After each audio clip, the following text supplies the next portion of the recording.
Oke, selamat Slide-mu belum masuk. selamat sore. Slide-mu belum masuk. Oke, saya akan share screen. Share screen tugas PowerPoint. Home. Oke. Selamat sore. Saya dan kawan saya akan mempresentasikan tugas besar sensor dan transistor. Sebelumnya kami akan memperkenalkan diri. Nama 1802 PA 18462 dan teman saya Ivan Lionel yang nomor NIM-nya 1843093 PA 18706. Oke, pada kali ini kami akan menjelaskan tugas besar yaitu mengenai sensor konsentrasi KMN4 menggunakan sensor cahaya. Nah, latar belakang dari proyek ini akan dijelaskan oleh Ivan Lionel. Jadi pada dasarnya nih proyek kita itu berdasarkan Beer-Lambert Law ya. Jadi Beer-Lambert Law ini menyatakan bahwasannya absorbansi dari suatu larutan zat itu berbanding lurus dengan yang konsentrasi berbanding lurus dengan absorbansi yang dilakukan oleh zat tersebut. Misalnya kita ada 1 liter air, kita taruh 1 tetes pewarna makanan gitu. Dengan dibandingkan dengan 100 tetes pewarna makanan. Nah, kalau misalnya 1 tes ini kan cahaya masih cukup bisa menembus ya. Jadi kalau misalnya udah makin pekat itu kan dia, jadi kan cahaya yang ditransmisikan itu kan semakin lemah semakin berkurang. Artinya absorbansinya semakin tinggi kan. Jadi kita menggunakan konsep tersebut untuk mengubah dari sensor cahaya menjadi suatu sensor konsentrasi. Jadi kita misalnya ada satu ini. Misalnya awalnya kita pengen membuat sensor cahaya menjadi sensor protein. Nah, biasa itu bisa menggunakan biuret. Cumannya kita nggak jadi itu karena kita kan pada saat untuk melakukan sampling ya, kuantisasi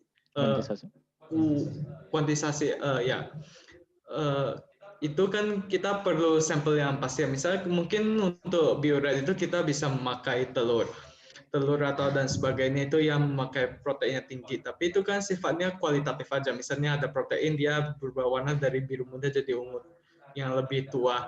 Nah, kita kan nggak tahu yang ada di dalam telur itu ada proteinnya ada berapa gitu, berapa gram per mililiter protein, sehingga ya kita perlu sesuatu protein yang bisa dilakukan pengukuran konsentrasinya berapa. Dan kita bisa menggunakan BSA. BSA kita bisa mengukur. Cuma masalahnya BSA itu terlalu mahal. Misalnya untuk membeli 1 BSA itu yang mereknya Merck itu ya Merck sama Adric memang mahal itu 10 mg itu seharga 120-an ribu. Dan sekitar bisa mengambil 5 sampel untuk 1 kuvet aja sehingga sangat mahal. Oleh karena kita pakai KMN4 ya. Pertama itu karena dia lebih simpel ya. Kita nggak usah ada reaksi apa-apa karena kita mengukur konsentrasi KMN4 toknya aja. Kedua itu karena ya lebih murah ya. 5 gram itu sekitar 5.000. Ketiga itu dia warnanya sangat kuat.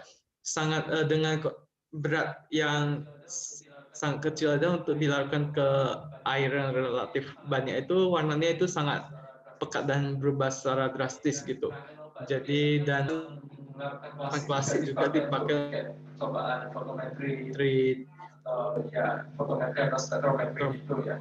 Oke, jadi selanjutnya akan dijelaskan alat dan bahan yang kami pakai untuk mendukung karakterisasi sensor ini. Pertama itu alat. Tentunya kita mau konsentrasikan obat ya. Tentunya kita kan kayak obat. Ya itu kan kayak sehingga kita kalau mau konsentrasi kita harus tahu gerak dari agak putus dibanding dengan volume dari larut yang kita buat. Misal kita pengen buat masa persekian, kita bisa ngukur tambah misalnya. Ya, bentar, pause dulu. Begitu. Maaf tadi ada gangguan koneksi ya. Nah jadi di show dulu. Oke, sudah. Alat dan bahan. Shift F5. Oke, sudah. Nah pertama-tama ya kita itu butuh timbangan kita ya. Karena sebelumnya kan kita ada ceritakan bahwasannya KMN4 itu kan dia sangat kuat ya warnanya sehingga kita butuh dengan berat sangat sedikit itu bisa warna yang sangat kuat. Jadi kita butuh timbangan presisi dan timbangan presisi yang kita pakai itu adalah timbangan yang gramnya bisa 3 angka di belakang koma, yaitu bisa presisinya sampai 1 miligram.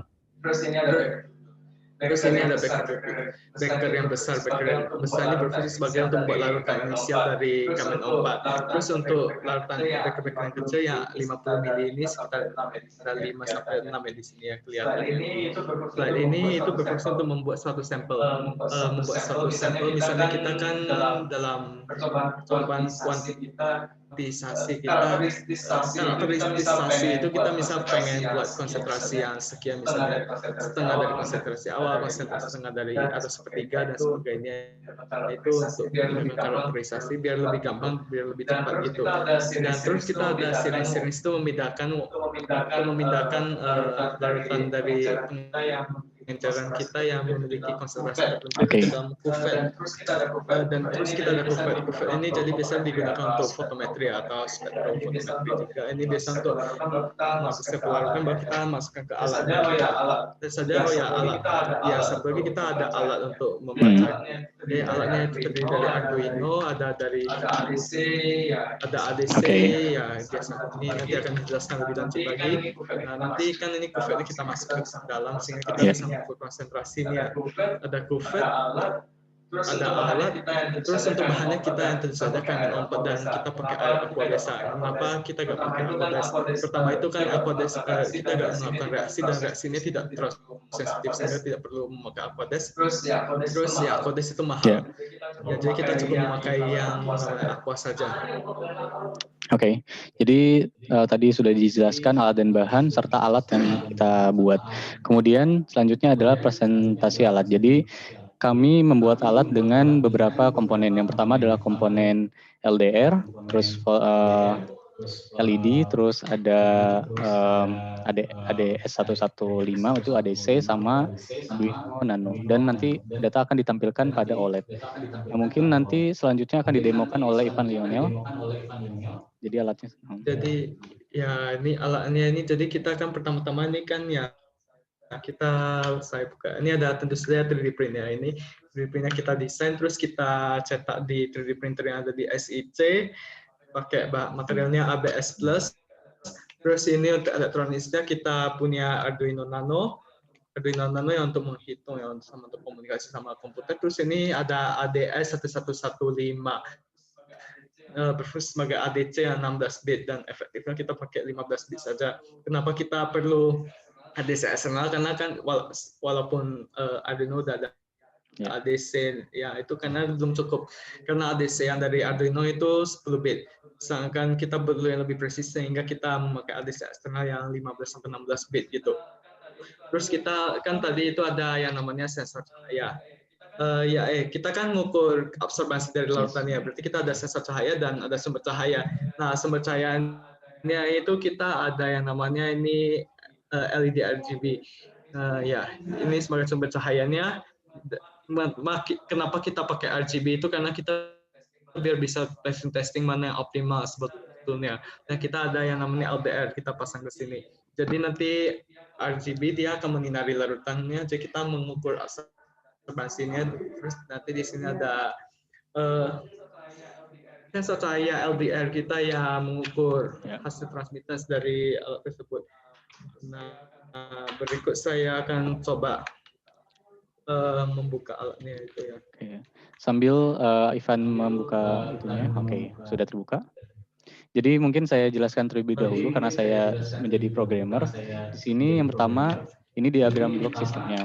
Pertama inisialisasi, jadi LED dinyalakan berwarna hijau, kemudian dibaca data raw, itu data ADC. Nah tadi sensor LDR itu memberikan data analog itu, terus dimasukkan ke dalam ADC tadi sehingga representasinya jadi digital yang 15 bit yang optimal. Kemudian selanjutnya adalah konversi ke resistansi.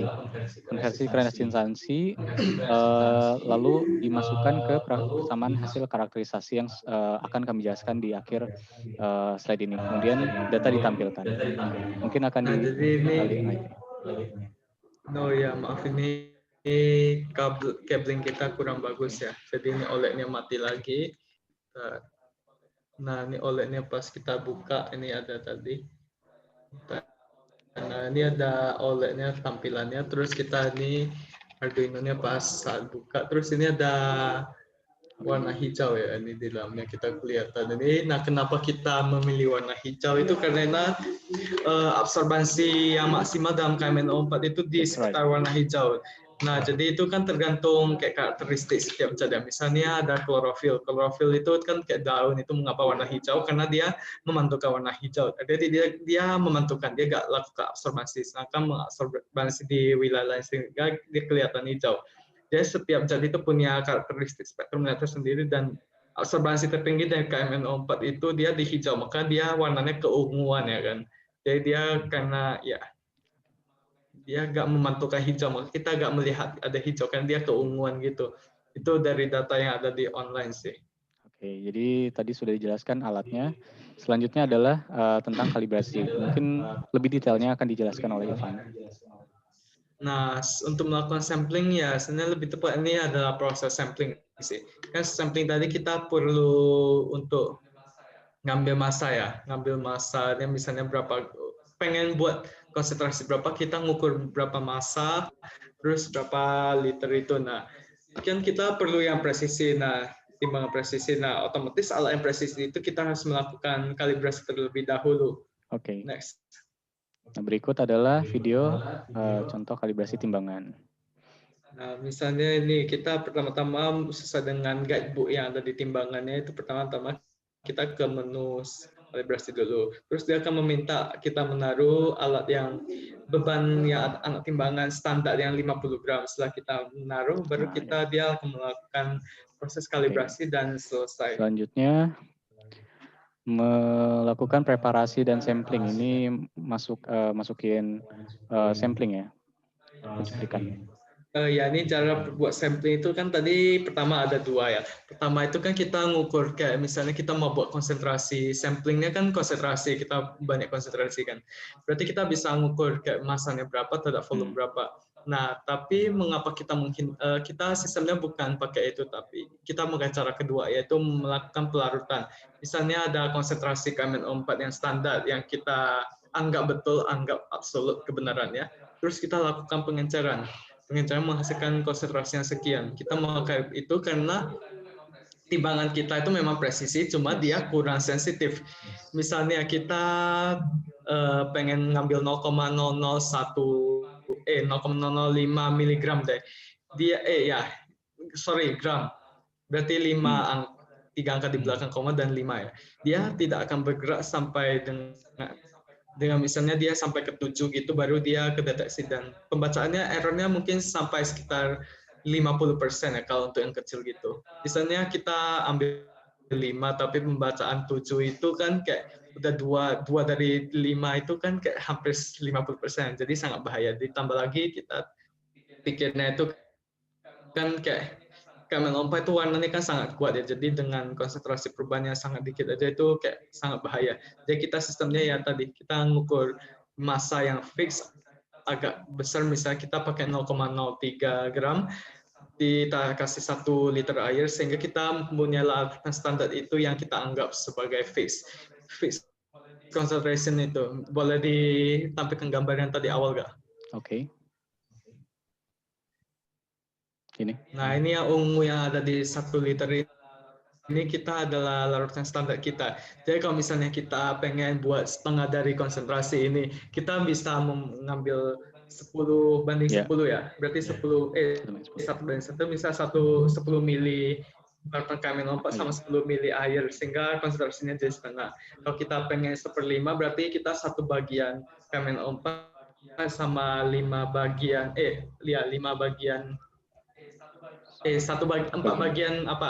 air, sehingga ya misalnya kita ngambil 10 mili KMNO4, kita tinggal tambah 40 mililiter air sehingga kita masukkan konsentrasi sekian. Nah, untuk 5 ini sama 15 nanti kita memvariasikan ini aja, punya variasi yang berbeda, lalu kita mungkin sambil ke slide selanjutnya yang tadi aja ya. Kita ada namanya buffet. Nah, sambil di buffet ini kita dari yang tadi itu kertas kecil kita masukkan ke buffet. Jadi tadi kan 5 sampai 6 Background kecil kita buat masukkan ke 6 kuvert. Mengapa kita ada banyak kuvert gitu? Biar kita bisa ngukur repeatabilitasnya gitu. Misalnya kita kan ada konsentrasi A, B, C, D, E ya misalnya. Nanti kita masukkan dari ini kan konsentrasi A kita masukkan ke kuvert A, kuvert B, kuvert C, kuvert D, kuvert E. Dari ini nanti misal kita ngukur ADC-nya, nilai ADC raw-nya dari yang konsentrasi A kita masukkan, yang B kita masukkan ukur, kita C masukkan, D masukkan ukur, dan kemudian kita ulang lagi yang A, B, C, sehingga nanti hasilnya kita rata-ratakan, misalnya konsentrasi A, B, C, dan sekaligus kita bisa lihat repeatabilitasnya itu bagus atau enggak. Nah ini video dari pengambilan data tadi. Oke. Terlihat ini ada data ADC di layar OLED. Kemudian selanjutnya adalah proses karakterisasi dan pengujian data. Jadi kami tadi sudah dijelaskan sebelumnya harus dilakukan karakterisasi. Kami mengkarakterisasi antara lain akurasi, span, resolusi, dan juga tadi sudah dilakukan repeatabilitas sebenarnya oleh Mas Ivan tadi. Mungkin akan dijelaskan oleh Mas Ivan ini. Oke. Next dulu. Nah, di sini kita kan untuk grafik hasil, sebenarnya grafik ini kan kita ada terlihat ada yang titik biru dan ada yang titik oranye. Itu titik biru itu adalah data sampling Oh ya, sampel kita ada dibagi menjadi dua, yaitu data training sama data sample testing. Data training itu berfungsi untuk mencari korelasi hubungan, untuk mencari persamaan regresi ini yang linear ini ya. Kita cari itu fungsinya dari untuk data training, dan data testing itu yang mencoba kekuatan dari sistem kita itu, misalnya nanti akurasinya berapa, gimana gitu. Dengan yang cenderung random sih kalau untuk data testing, sedangkan data training itu lebih terurut, lebih misalnya kita buat ya setengah, sepertiga dan sebagainya biar lebih cepat. Data testing memang kita agak dispesialkan, bisa agak random biar agar dia tersebar sejauh mungkin ya kita bisa mengukur depannya. Terus ini kita lihat kan ada konsentrasi versus log R ya. Kenapa kita pakai log R? Mungkin bisa ke slide sebelumnya. Datasheet ini. Nah, pertama-tama ini kan di sebelah kiri ini sumbu Y ini kan ada yang ya kan K-nya E. Ohmnya itu resistansinya itu kan dalam grafik logaritmik ya. Logaritmik 10. Jadi kita lakukan log karena itu. Terus kenapa yang lux ini kita nggak lakukan log? Nah, karena lux itu kita kan sekarang kita nggak bisa ngukur intensitas cahaya yang absolut. Misalnya kita dengan konsentrasi berapa kita nggak tahu absolut gitu. Jadi kita secara paksa gitu aja kita langsung ngukur resistansinya itu terhadap konsentrasinya gitu. Kita cara paksa aja. Jadi kita memfokuskan pada logaritmik konsentrasinya saja ya, sama resistansi. Logaritmik resistansi. Oke, mungkin next ke grafiknya tadi. Baik. Sebentar. Ya. Mungkin akan dijelaskan ini sambil dicoret-coret. Nah, ini ya kita lihat ini ya sebenarnya kenapa pakai log juga karena kalau sebelum log ini dia kayak R kuadratnya itu masih kalah bagus dibandingkan R kuadrat yang pakai log. Jadi kita jadi rencananya pakai log itu.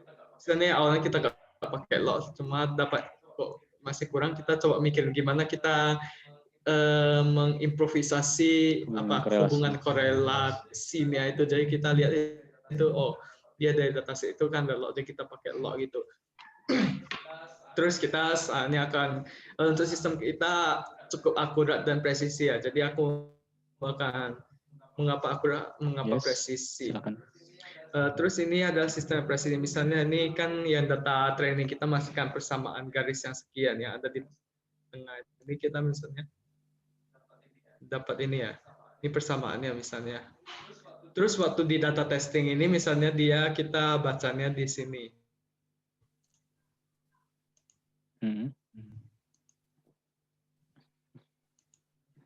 Berarti kalau misalnya kita lakukan regresi data testing, berarti kan dia kira-kira seperti ini. Berarti ini sistem kita itu presisi, tapi tidak akurat karena dari testing sama yang kita prediksi itu sangat jauh, tapi dia pembacaannya cukup presisi dan cukup dekat. Jadi karena data testing dan data training kita itu sangat dekat di sini semuanya, jadi kita akurasinya itu cukup besar dan presisinya juga cukup besar. Nah, cara kita mengukur akurasi seperti ini. Misalnya prediksinya ini misalnya 1, prediksinya 10 deh. Prediksinya 10. Cuma pas kita ngukurnya ini kok jadi 11 gitu. Berarti kita sistemnya kayak gini. Errornya berarti kan 1. Errornya 1 dikurang prediksi berarti 9. Ya, berarti errornya kan ada 9 terhadap dari yang diprediksi gitu. Maksudnya terhadap data absolut. Data absolut misalnya kita buat suatu konsentrasi yang fix itu kita tahu nilai pastinya misalnya 10 kayak pembacaan 11. Berarti nanti kan kalau misalnya 11/10 kan 100% itu kan jadi 110% akurasinya kan nggak betul. Berarti kita errornya nanti dikurang. Errornya kan 1 dikurang nilai absolutnya itu. Jadi 9/10 jadi kali 100% sehingga kita jadi 90%. Mungkin ya selanjutnya akan dijelaskan Ilmi kayak melihat akurasi kita. Yes, ini dihapus dulu. Oke. Di sini selanjutnya ini ada data lampiran yang kita ambil. Jadi kami mengambil 15 data dengan 15 kali pengenceran berarti ya. Dengan data konsentrasi awal tadi konsentrasi inisialnya itu adalah 0,03 gram terhadap 1 liter air aqua. Kemudian di sini dilakukan pengenceran volume KM04 terhadap volume H2O. Sehingga data konsentrasinya itu bervariasi seperti ini. Kemudian diambil data ADC-nya dari layar OLED, memperoleh data seperti ini. Lalu kemudian dikonversi menjadi resistansi dan juga kita konversi menjadi log screw resistansi sesuai grafik ini. Nah, mungkin selanjutnya ini adalah 5 data testing kita. Data testing seperti tadi kita konversi ke ADC, kemudian dibagi terhadap ADC referensi menjadi terus ke resistansi jadi 10 log resistansi. Kemudian di sini ada kolom relative error. Relative error ini merupakan pengurangan dari si tes terhadap si pred ya. Jadi hasilnya seperti ini. Absolut. Kemudian udah dapat error tadi, terus diperoleh akurasi seperti penjelasan Mas Ivan tadi. Ini diperoleh dari data tes dan data prediksi ini. Lalu untuk menentukan karakteristik resolusi, yaitu resolusi tegangan dan resolusi hambatan. Kenapa dibagi dua seperti ini? Karena data kita ini bisa diubah menjadi tegangan ataupun hambatan. Namun kita memilih hambatan. Nah, fokus kita di resolusi hambatan itu dari pembacaan ADC-nya. Tadi 1/2/15 ya.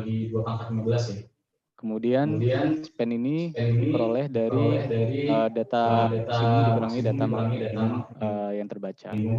Mungkin Ivan akan menambahkan. Biasanya kan tadi belum diceritakan bahwasanya kita kan ada 3 kali percobaan ya, 3 kali lakukan eksperimen. Yang pertama itu kita lihat dulu kira-kira gimana. Itu adalah testing setelah alat kita jadi.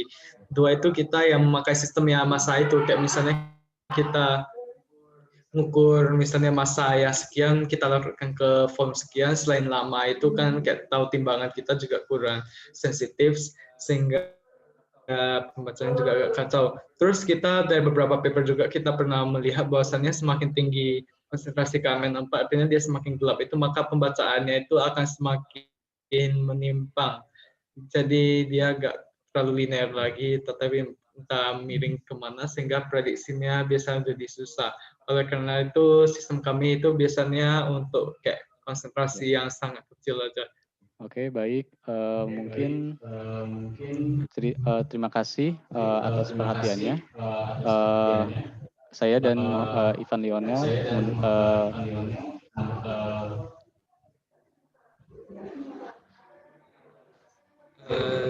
saya dan Ilmi itu izin pamit dulu. Sebelumnya terima kasih ya Pak atas waktunya yang Bapak pakai untuk mendengar presentasi kami. Oke, terima kasih.